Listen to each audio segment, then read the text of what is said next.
Hey guys! I'm Shane and I'm a freshie at isa sa mga cutie ng CTC! Oh, kukontra ka. So, as a DevCom student, alam naman natin na marami tayong writing courses and subjects. Para malaman natin kung ano nga ba yung pinaka-helpful sa mga DevCom students like us, i-interviewin natin yung mga offers natin para malaman ang kanilang top 5 most helpful gadgets or tools when it comes to writing courses. Let's go! Hello po! Ano pong name nila? Liam Magnayot. Ses! Gwen! Simon. Jed. Okay, ano pong standing nyo? Sophomore standing. So, ano pong standing nyo? Wag na po natin pakita. Continuing freshman, pero sophomore. Sophomore po. Senior, batch 20.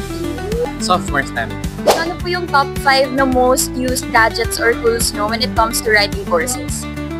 For writing courses, ang ginagamit ko mainly ay yung iPad ko and Google Docs. So, ayun yung perfect na combo for me. Kapag magno-note-taking naman, I also use my iPad for call a note. Also, gumagamit din ako ng Word, especially sa 153. Of course, pen and paper. Top 1 ko po is notebook tsaka lapis talaga or ballpen. Tapos yung pangalawa ko naman, laptop.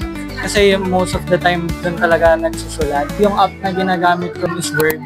Kasi may built-in editor na siya. Gdocs, kapag by group yung writing na ginagawa. Notepad.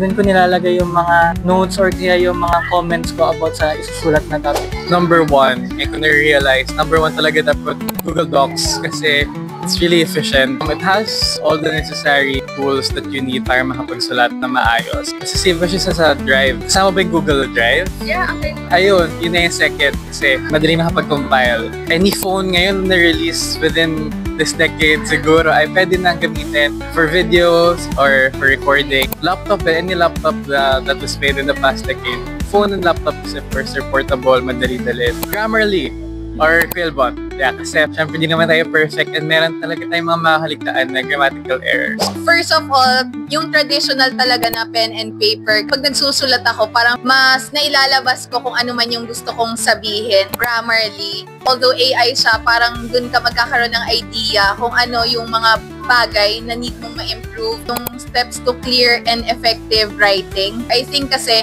kapag meron tayong mga references tulad ng libro, dun din talaga natin mahasa yung skills natin kasi nakikita natin kung paano magsulat, especially yung ibang mga author. Laptop, kasi dun tayo nagsusulat, especially kung mga online yung submission, makatutulong sa pagsusulat kapag meron pang ibang nagbabasa, yung peer review.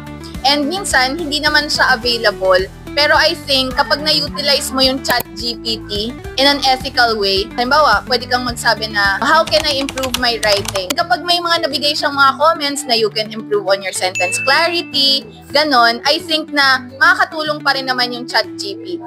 Basta magamit lang siya in an ethical way. Una dyan, syempre, notebook para doon mo isusulat yung mga questionnaires and yung mga sagot ng mga interviewees mo. Cellphone, syempre, doon ka mag-edit, doon ka pwede mag-record. Earphones na may microphone.